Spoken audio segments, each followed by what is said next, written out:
Jason Soward, 6,500 followers on Whatnot. You've sold over 18,000 items. You sell a bunch of Yes, different sir. stuff, Yes, sir. not one thing in particular. Yeah. Cool. So, quick background on what we're trying to do. So, we've been putting content out for resellers. We've been in the liquidation space for about 15 years.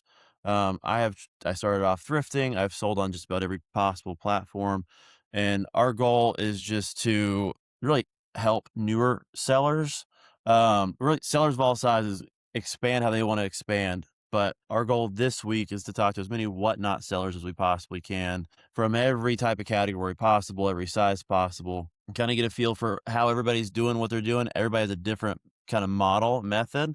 Yeah. Um, I'm gonna and, get I myself like to situated. take bits and pieces of what other people do well and put it, we stopped selling on the app about a year ago. It doesn't fit our model, but I think it's super helpful for people to kind of hear what others are doing and kind of adapt their own thing to it. Um, Yeah. so 18,000 items. When did you start? When did you start? So how long did it take you to sell 18,000 items? I started on Whatnot on December 19th of this year. Um, Okay. my first show, I brought a lot of followers from Facebook that followed me over there. So I honestly had really good success on my first show. I don't really remember what the numbers were because, it's kind of all mishing together right now. But on average, I'm selling about 1,000 items a week. Some weeks a little more, some weeks a little less. That's where I've kind of ramped up to in the last since December 19th. As I've became better with it, I have been able to lower the timer to do more items per hour. At Yeah. first I was doing like a 30-second timer to kind of give myself space. And I've learned that, I've been averaging probably about 100 customers per show, every show that I do, and around 100 viewers right now. 100 people are standing on Um, your shoe the whole time. yeah, I definitely have a little background in this prior to coming to Whatnot. I've been live selling for 5.5 years. But Okay. I was doing it all on Facebook myself. I created a group on Facebook almost 6 years ago, and I just quit my management job and I said, "Hey, I'm going to live sell through a group, my own Facebook group." And it took me a little while to build that, which is a tremendous task to build a Facebook group because and I don't mean to talk negative about any platforms, No. but to brand yourself on Facebook is much tougher than Whatnot. Yep. And after doing it 5.5 years on Facebook, I did about $500,000 in sales last year through my Facebook group, all Okay. myself without a team. But I was Wow. running into 10 to 15% of the customers were becoming non-payers or they would ghost me. Uh-huh. The amount of time it took me to invoice the customers, send out the invoice, make sure they got the payment to me, there was a lot of extra work that Whatnot simplified. And I should Yep. have listened to people and made the shift probably 2 years ago. But I was reluctant, and a lot of people are because taking a risk is tough. 100%. But by transferring to Whatnot, I am averaging every 4 hour show, I gain an average of 15 new customers every show since I've Wow. been on the app. And it might be a little more, a little less than that, but that's Yeah. about my standard. And the fact that you can give cheaper shipping on Whatnot. My customers pay a max fee of $7. I don't care what they get in my show. I'll eat the rest of the shipping cost. Even if I took that away, it would only be $9.81, which Yeah. is an amazing savings for the customers. And then the networking, being able to raid into other shows. I do the fossil category, and when I just kind of put myself in there, the fossil category kind of embraced me for whatever reason. Okay. They were glad to have a new seller. They invited me to be part of the first raid train that I had never even heard of, Yeah. and this will be my third raid train this Saturday. And for the last two raid trains, I've been the last seller on it that kind of, finalizes the whole thing. And thanks everybody. I'm sorry that was a Okay. really long response. No, hey, listen, that's a great response. And we just got off somebody else, and you know, we see going back to kind of your beginning, you started off on Facebook, you brought the following with you. And I tell people we sold on Whatnot for about 4 months. We had the same thing. We had a following on Facebook that we were able to bring over. So a lot of these, a lot of the posts you see on the Whatnot groups, it's like first show sucked, it was a dud, nobody showed up. We didn't have that pain, that was one of the few growing pains on the app we didn't have. We Yeah. always customers day 1, and the last girl we had on, she did a she's her method to get people before she started was she was just big on the app as a buyer, networking before she went and started her own, so she didn't have the problem either. She did a lot of prep work, networking before her first show ever started, so I think a lot of people, they focus on the product and they focus on being organized and they forget to like promote your show versus just posting on Yeah, the whatnot groups. Hey, first show, come hit me up. No, you have to like it's a sale, it's an event. You need to promote yourself. No one knows about you until they know. And it's like you're vying for all these eyes. You have to do some of the legwork to get that part.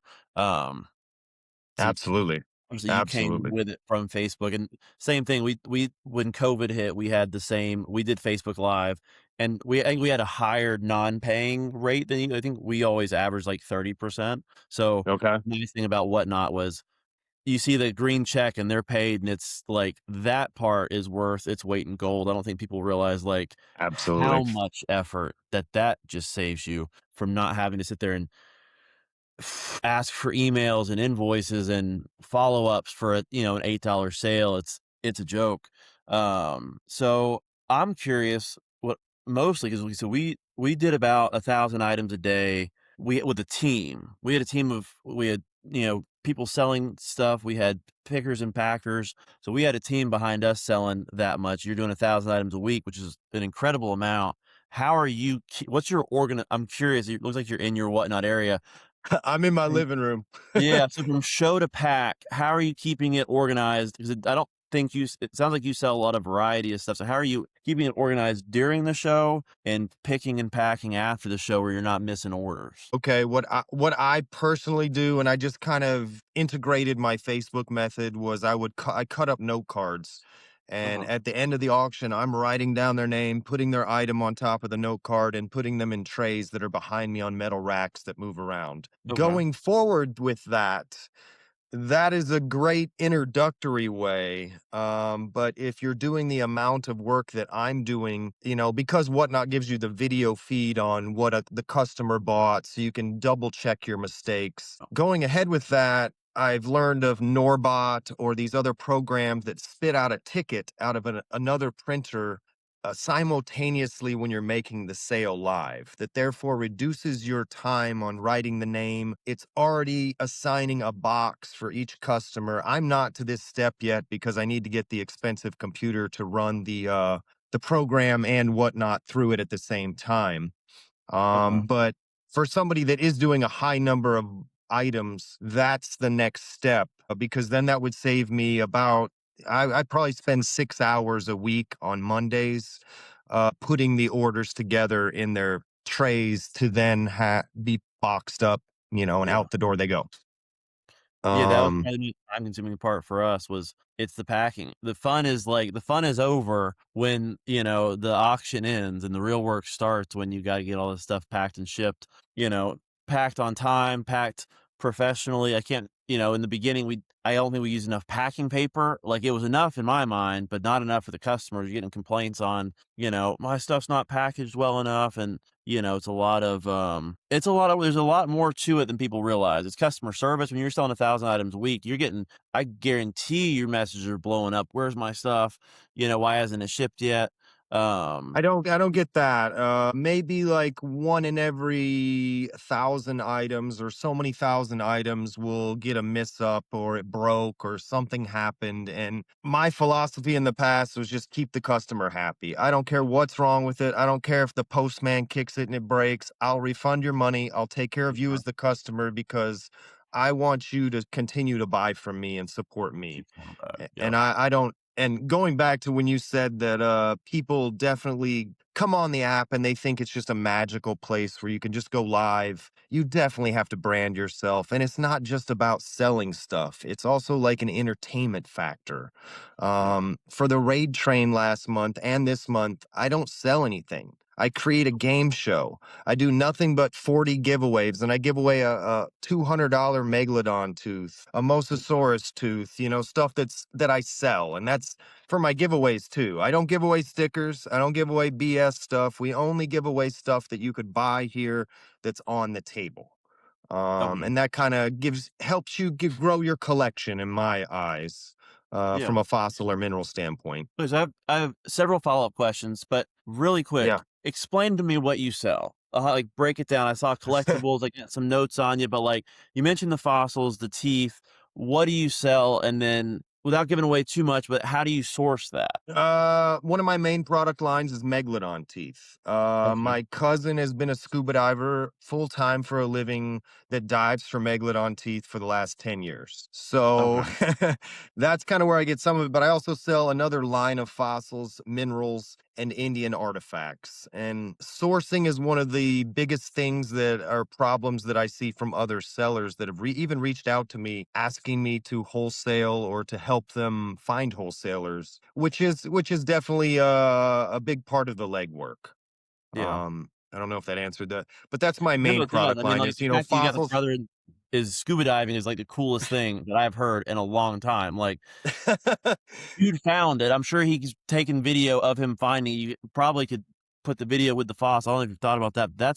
That is cool right there from Another friend's a scuba diver. She knows where a wreck is. I had her go dive out and get some shipwreck items. And then we created a little tag with them that tells about the wreck with the item, and it always varies up. I've sold a giraffe leg, a yeah. taxidermy giraffe leg one night. Yeah. But bringing different items all the time kind of creates this whole show, or kind of like a circus, I call it, because I Yeah. want you to be interested in me and what am I going to have next? Why are you going to keep coming to my show every Friday and Saturday night? It has to be fun. It has to be entertaining, Yeah. No, that's in why. my eyes. No, that's it's such a different world, right? Because, like, from where we come from, we're in liquidation, and so what I deal with all day is I work with a lot of brands and retailers that are discontinuing items or for whatever reason, unclaimed inventory. So, like, I get to deal with, we You're bought pushing 5,000. volume. Yeah, we do a lot of volume, it's a lot of consumer goods, lots of you see it's all stuff you see online, it's some cool stuff, right? But it's not like Yeah. I've never bought a giraffe leg, I've never seen, like, Megalodon teeth, like, that's not the whole different world than what your people are my people are when they came to our Whatnot shows, it's about cheap product fast, your stuff is completely different, and it's super And unique, I'm a it's gambler too. So a lot of my products, I started with 3 buck and go. I don't care what it costs me. I'm going to okay. attract enough people that hopefully you're going to run it up, just like the liquidation guys that start stuff at $1. I'm on the Exactly. same kind of philosophy. But then as I've grown, I've learned that spending 2 hours on Thursday and listing so many items, pre-listing them that are the higher dollar items with a higher Yeah. starting price, it kind of helps form the crowd where they can pick out things that they really like. They And get and then if pumped. yeah, and if they can't be there, they can pre-bid on it ahead of time, including if Yeah. it's a one of a kind item, and it just helps, it helps evolve this whole thing. Yeah. No, we did the same thing. We'd get, an iPad or something, we'd get some high-end stuff. You always we did random pulls, but we would put the highest ticket item. We'd save it till the end, but it would get people to bookmark us to jump into the show to Yes. recognize, what we're selling. So you mentioned a couple things. I'm gonna try to go back to them. One of them being, and I asked this question at the end of my last conversation, but you brought it up already, giveaways.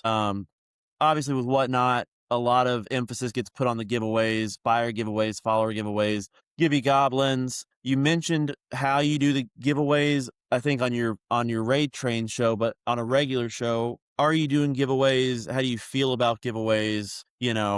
What's your opinion? Giveaways are how you get new customers. That's how people follow you, regardless of however high a percentage is Givey Goblins or whatever. I've embraced that. And Yeah. I'm trying to bring the most viewership to this fossil community that's definitely a smaller niche area. Mhm. So in 6 months, that's why I'm the number two seller in the fossils category, competing with number one.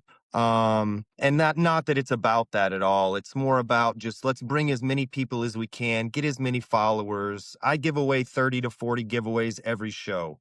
Uh-huh. And I'm just picking the items off the table. It could be the item that I just ran, this ammonite that was worth $20. Nobody really liked it. We're just going to give it away. Yeah. Sometimes I've just started the shows and given away $100 Megalodon tooth just off the get go, just to create that excitement. And I think it's the best thing, you know. I really do. I did it on my previous in the book of the Facebook world, and at the end of the auction, I would end with 4 giveaway bags, and I had to write Yeah. down everybody's number they pick, and it was this is so much easier. 100%. Yeah, no, I think, Yeah, people have and I get it, like, you want people that support you to win, but at the end of the day, it just I think giveaways, we do a lot of different stuff, or we have in the past, and it just creates that, like, positive feeling right away when you open the show, you're giving stuff away, regardless of who wins. I think the app it promotes your show when you're giving stuff away, and so absolutely. it's cost of doing business, don't worry about who wins it. Someone else No, mentioned, like, if I have some really great buyers, I'll sprinkle some extra stuff into their package, whatever. But like the fact that that's your cost of promotion. I think we got absolutely. more out of that. Out of we would run a giveaway every 15, 20 minutes because we're giving away it's cheap stuff. It doesn't matter. But it got more people to follow us than like paid promotions did. I had zero luck with the paid promotion. I had Me too. great luck giving away, yeah, even $10 gift cards for us because it was a little bit more relatable than, Shark Tooth. Obviously, like, it's our category is a bit different, but Yeah. doesn't have to be a huge giveaway, just people wanna win. I've joined some late night shows just to, like, be in the giveaway because when there's 5 people in a room, your odds are good, not if people like to win, doesn't That's matter what it is, you that's still true. support the people. If you're always if I win something, I'm always at least trying to bid. I might not always win, but at least Exactly. you're participating.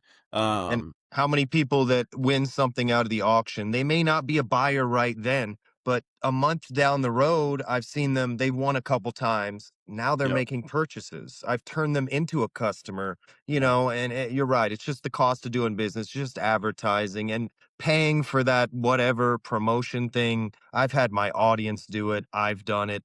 I tell them, do not do that. That doesn't really help at all. I don't see the sales off of it. I don't think it's a great method no. for me.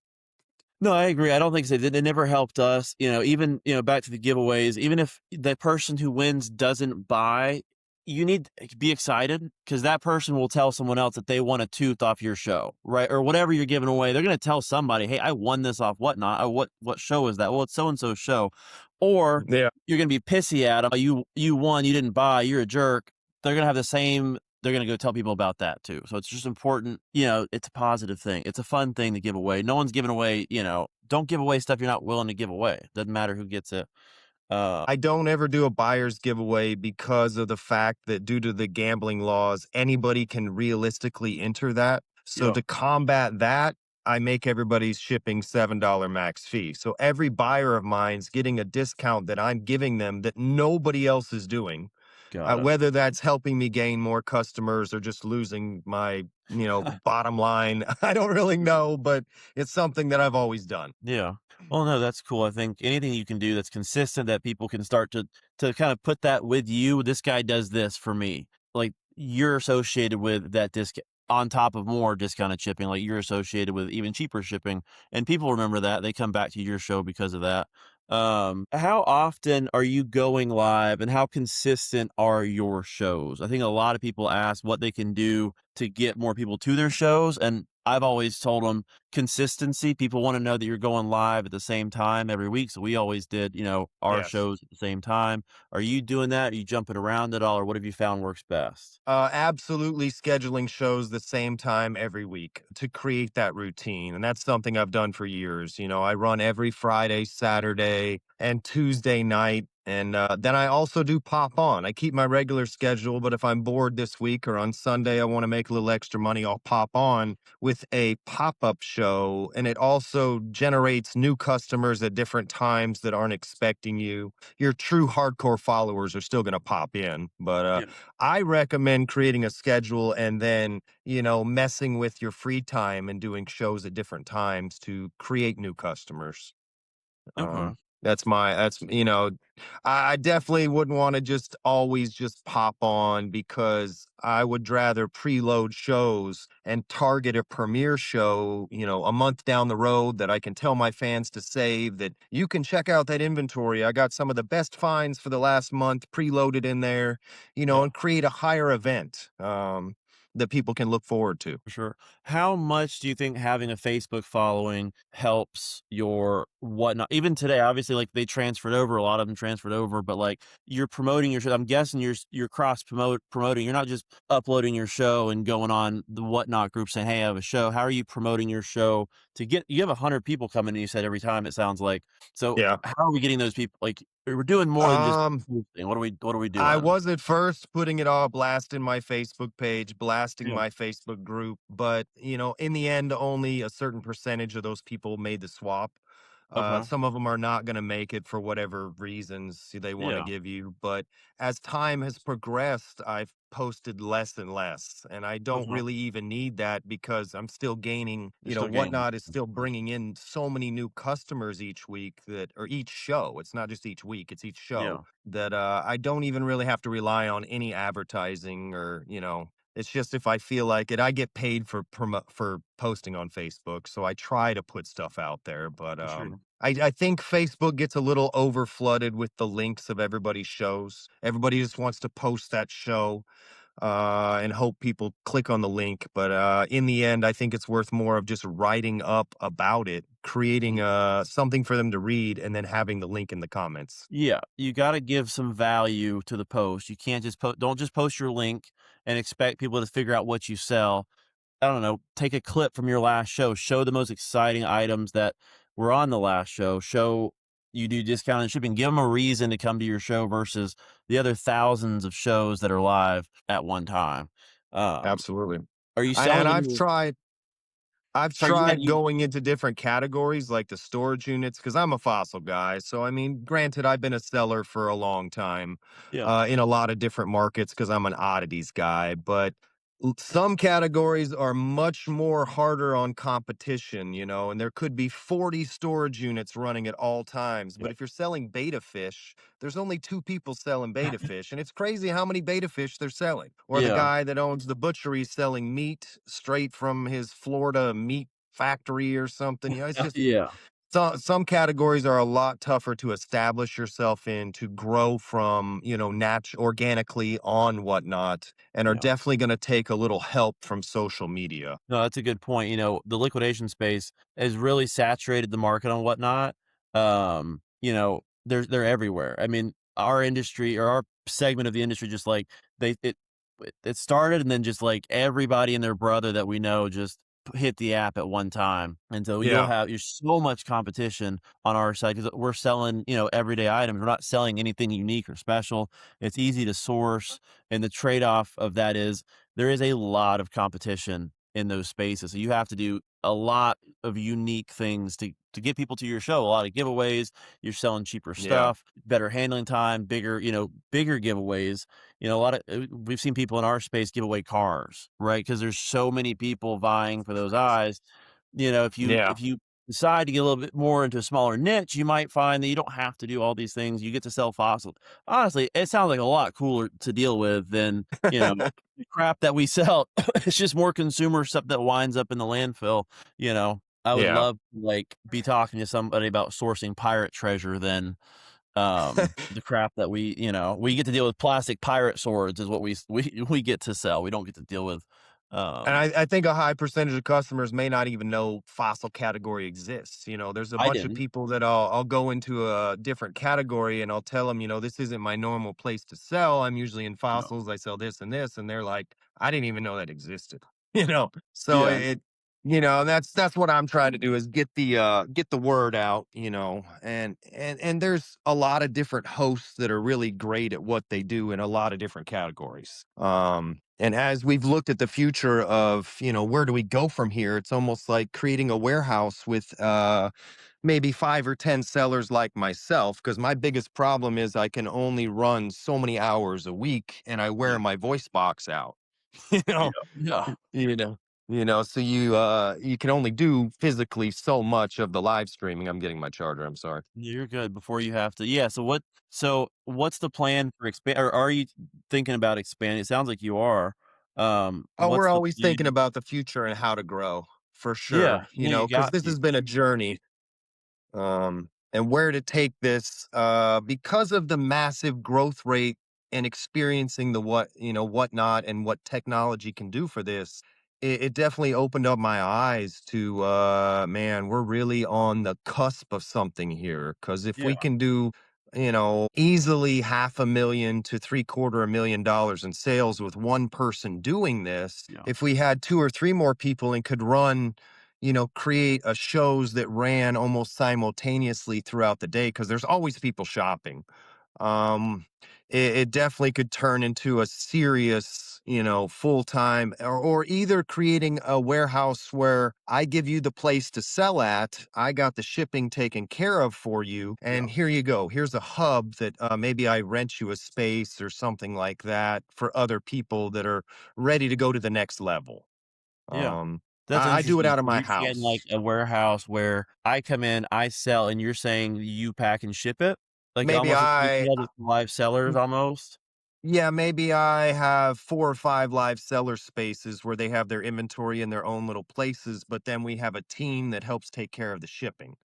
I haven't really, No, I love like finalized this idea, but that's great. it's like that's where I'm at. I don't have a living room at my house. Yeah, I don't have a garage. All these things you are taken up from the business. So I'm at the verge of going to the next step too. yeah. No, that's Um, a unique, I love the idea because we do a lot of real estate, as well. That's what we've done since we started reselling. We took all of our profits from we started 15 years ago, and I knew I didn't wanna resell forever. I love doing it, but it's a constant hustle, and so the last 15 years, we've taken all of our profits, we've bought real estate with it, and one of the areas that we're in that I really like is, it's flex space. So we've got warehouses that are small office in the front, warehouse in the back, right? And I see a yes. lot of that's what, you don't need a lot of square footage. It sounds like you need about 1,500 to 2,000 square feet where you can have your office where you're selling in the front and your warehouse space in the back. But I love what your idea was, because there's a few warehouses. We're in Atlanta, and there's a few warehouses that do that where they rent you even smaller like spaces. Yeah. But it'd be unique to have it geared towards online live selling where, you have a community of people who just they need help, right? They don't have quite the capital yet to invest in a big team. Also, a lot of people are still doing it on the side. It's not their full-time gig, but they want to get out of their house. And that's like the biggest thing. We started in my parents' apartment basement and did that for 2 years. And it was like we've got a 2-year-old at the house. We're stepping on we're stepping on stuff. Time to get out. And so Yeah. our big thing was like, how do we get out of this and get into a real space? Because then you get your life back. Then you get to leave part of that stuff somewhere else. I Yeah. mean, we never get to shut it all off, but like it's nice to leave the stuff somewhere else and have your personal space at home. But I'm really curious. I mean, we're gonna check in down the road with you on that because I love the concept of having a specific spot geared towards live sellers with the assistance on packing, shipping, and a central hub that they can unload their product. They've got it stored there. They get to come in, do their thing. I love that it's geared towards that. If you get enough people at once, Then your costs reduce, because I can't buy a semi load of bubble wrap or boxes to get the cost low enough. But if I have a correct. warehouse and everybody doing this together, now we've reduced the costs as a team. It might be a paid service or something, but it's enabling you to lower your costs and to maybe get over some of the hurdles that you yourself have or whomever. 100%. If you can get enough people down. I mean, just the savings on your boxes alone could pay for the space itself at some point.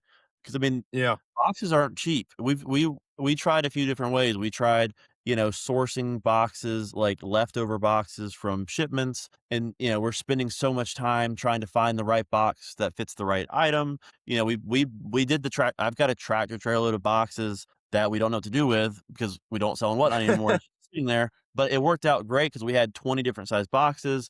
It was way easier to pack stuff. But that's the way to get them Just because I mean, like, we're paying, a nickel a box at that point versus when you're yeah. buying 20 boxes, you're paying $3 or $4, And volume. your time wasted in having to get these Yeah, materials or track this down every week. It just, as you expand it, I need to be using my time wisely, and I need to yeah, be using it to sell instead of out here getting nonsense, every week. Um, 100%. Sales is the key. Sales solves everything, is what I've always told people. But no, that growth is great, but growth creates its own problems. And a lot of that, I think can be streamlined with more people. And then you get to yeah, it's no fun, I've done most of what I've done by myself, and it's always more fun when there's other people involved. You get to bounce ideas off of like-minded people. You get to get feedback, that your friends and family can't always give you because they don't know what you're dealing with, and other yeah. retailers do. And so they understand, like, the struggles and the pain points, and like I said, some people have I love it when someone has a better idea than me. It's my favorite thing, because that Oh means they're yeah. listening to what I'm, like, struggling with, and they give me feedback. Uh, This whole journey of me started of me copying somebody else that was doing a Facebook auction, but they only accepted money orders. And I was like, why would you do that? They only wanted money orders or cash in the mail. And I just copied their idea and said, I'll take any form of payment known to man because I'm yeah, here to make money. I don't care. I'll deal with the tax man and that yeah. end of it, but I'm not gonna push away a customer because I don't take their form of payment. No, I wanna make it as easy as possible for you to give me money. Like, that's, like, give it Absolutely. to me. I'll make it easy for you. Whatever you want me to take, I'll take it. I prefer electronic payment anymore. 10 years ago, we were a huge cash business. That's like 90% of our sales were cash. I hate cash today. Like, people are like, "Oh, I'll give you cash." Like, I really don't want the cash. Now I gotta go to I'll take it, but I don't want an extra trip to the bank because it's just a Yeah. head. Zelle me. That's my favorite is Zelle. Oh, Yeah, I you know? got you on that.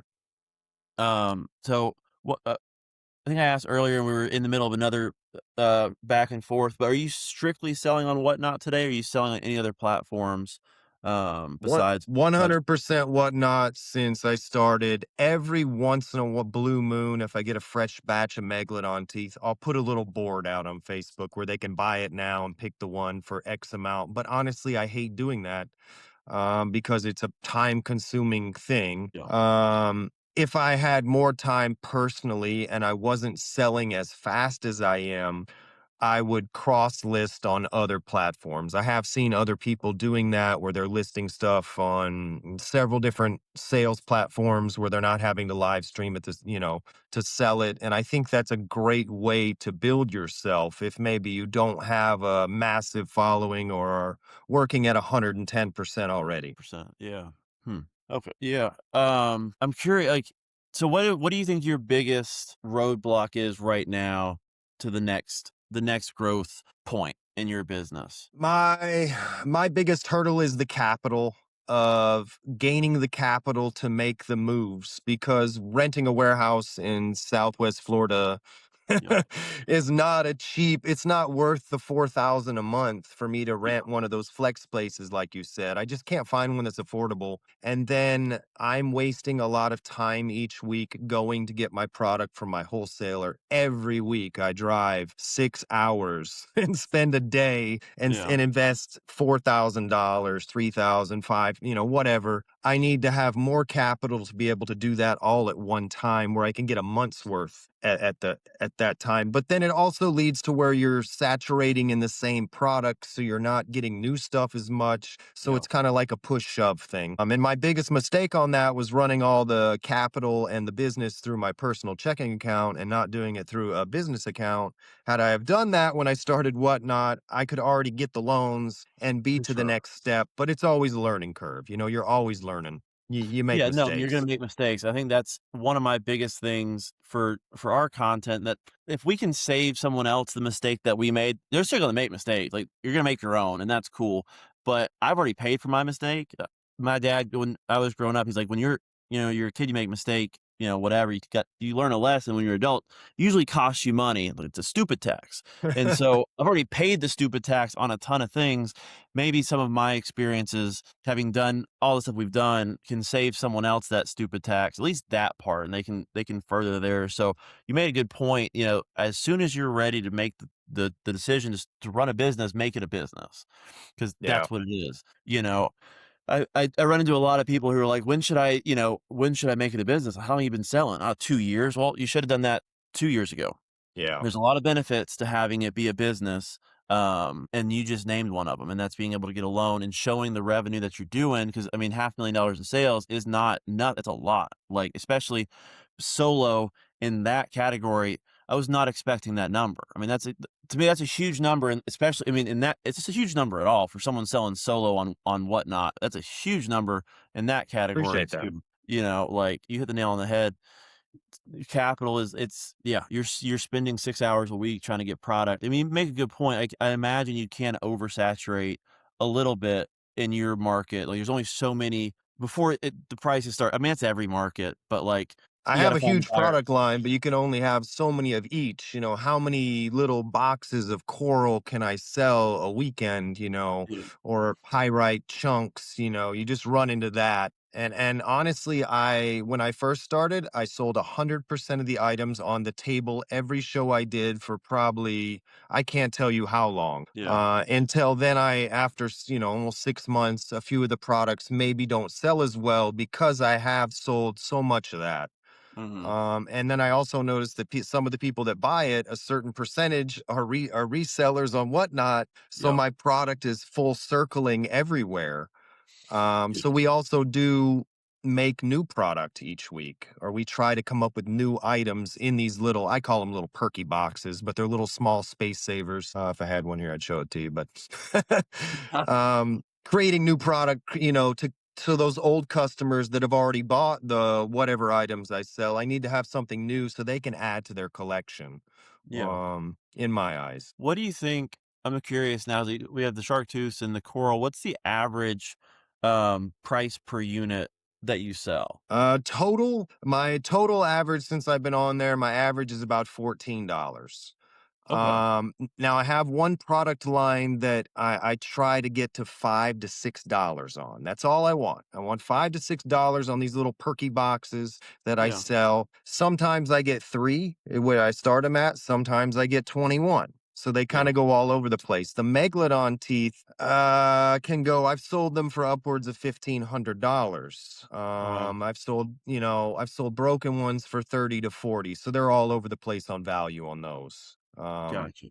And it just kind of I've kind of been focusing on trying to take over the top number of sales in my category, because I know the competition has been doing it a long time, a lot longer time than I have, maybe 2 or 3 years. Yeah. And I'm about 5 to 6 thousand items away from being the number one. And I don't know why that's important to me, but that's just the inner goal in me is to Yeah. to be number one. Everybody wants to be Um, number one's the best. You ain't first, you're uh, last will be forever, our slogan In the over here. end, I don't think the $3 items are a great way to don't be like me. Don't do $3 items. It's way easier to sell stuff for 30 and $60 and get where you're making a higher profit margin. Oh, I'm not wearing myself out on packaging and all this other stuff. But that's just the mature side of me. no, you make a good point. When we first started, I started off selling baby clothes. Um, Okay. Facebook Marketplace wasn't a thing yet. It was still the Facebook groups, and we would go after people who were selling trash bags of baby clothes, and we would sort the baby clothes out. We'd pull out the high like, the name brand stuff. We'd sell it on eBay, and I Yeah. realized this sucks. This is a really slow way to make a lot of money, and so what can we sell that's, like, a little bit more expensive? And then we found liquidation pallets, and we started selling items by the pallet. And then I had people come up to me, they're like, "Can I just buy the whole pallet?" I was like, "Well, this is even better because now instead of selling a $20 microwave, I'm selling a $500 pallet." Okay, well, how can I make more? Well, let's sell the whole truck. And then we graduated to sell, we do a lot of closeouts. So now I sell, instead of selling one air conditioner, I sell 2,000 air conditioners. So, like, Wow. I like to sell, I look at it like, how can I get to a million as fast as possible? And I like selling Mhm. like the bigger thing, right? It's like, because it takes me just as much effort to sell, a two of something as it does 2,000 of something. So we just decided that I want to get really good at selling a lot of things all at one time. And so we find customers that can handle, that volume. Um, but I love people that just, especially when they're just getting started out, because I think like you're getting a lot of people, it sounds like, are asking about you wholesaling your stuff because it sounds like um, a unique niche that's difficult to source. So I think you have a Very really true. cool opportunity to to be that person that expands the niche. It sounds like you're super it sounds like you're super hyped about it. I mean, I don't know when you sell, are you giving like a history, like how much knowledge of the product do you have when you're selling? We're gonna watch your show. At the end, we're gonna have you like tell us if your shows are live so we can promote your show for you. But also we're gonna tune in because again, I didn't know people sold this stuff on Whatnot. We're trapped in our industry and not we don't, get to talk Yeah. to people outside of it. But like how much knowledge do you have of the stuff that you're selling? A high percentage, a very good a good knowledge. I've been doing it for so long that Yeah. I know what I'm selling. If you don't know what you're selling, it kind of is hard to make the customer connect to you believing in it. You're Yeah. almost like you're BSing. Some people are good at that, but and I don't know everything. There's stuff that I'll source from some of my wholesalers that I don't really know what that mineral is. I don't take the time to look it up. And generally, it doesn't make as much money if I'm not giving the detail, or it doesn't invest the buyers as much. Yeah. But as it's gone on, some of the things kind of become repetitive. Like we're still selling shark's teeth, and there's a lot of them. So I still will give the history of where it's found, how old it is, as I'm selling it. Yeah. So I'm trying to kind of do it both at the same time. Maybe as the timer's running is when I'm talking about it, or telling a story about where it was found in the field. When it all started, I was selling Native American artifacts that I personally found in North Mississippi. My Okay. dad owned a golf course. I grew up in family business my whole life, and once my mom sold the golf course off, probably 10 years after my dad died, I chose to walk away and start my own thing. So I had hunted arrowheads. I had amassed this huge collection of Indian artifacts, and I just decided I'm not going back to golf course. I'm going to sell this. I'm going to start my own thing, and that's kind of Yeah. where it all started. No, that's But when I was doing that, being able to go out and find the arrowhead, take the video of finding it, and then show that to the customers on Facebook, then sell it that night, that created, the whole story. And that's oh, the yeah. one thing on Whatnot that it's kind of missing is how do I tell a little bit about the product before I go live? Yeah. There's a few features, but I wish it just had a little bit more on those aspects. Yeah. No, I think that to me that if you can show me, like, your friends scuba diving for the shark tooth that I'm about to bid on, I am paying more for that because then I can take the video, I can show my friends, "Look, this is where it came from." Like, the shipwreck thing is, like, the coolest thing I have heard. I That's don't pretty even it's been a cool. long time, like, that's cool. Um So, but yeah, it is 1:50. I try not to take too Yeah, much people's time, but you're okay. before we get off, I appreciate you spending a lot of time with us. Yeah. Remind us your username again and the times you go live. We're gonna put a thing up so we can promote it, and then I'm gonna I have Taylor, our producer's on. She's watching, but if she doesn't, I'm gonna hop on because I think it sounds awesome. My name is Unforgettable Oddities. It's all one word. I run on Friday and Saturday nights starting at 7 p.m. But I think the industry that you're in, the pallet industry, is definite. If you're still in that, that is a huge growing market because there's a lot of people out there that are looking for okay, I'm into this, I'm seeing success. Where Yep. do I go get my product? Where can I buy these pallets at? Yep. I think It's a that's a low great. very low barrier to entry market, I get with resellers that are starting out all the time, and I'm like, if you don't know where to start and you just wanna start reselling, it's a super easy market to get into. There's a lot of information about it online. To your point, you need to learn your product. This is some really easy product to learn about because you can Google all of it, you can scan all of it. The stories are a little bit not as exciting as a shark tooth, but it's a really easy thing to get into, so I highly encourage any resellers that watch us learn about liquidation because it's really easy. It's not very hard. Not very exciting, but at least it gets your feet wet on you can work out the kinks on how to get going.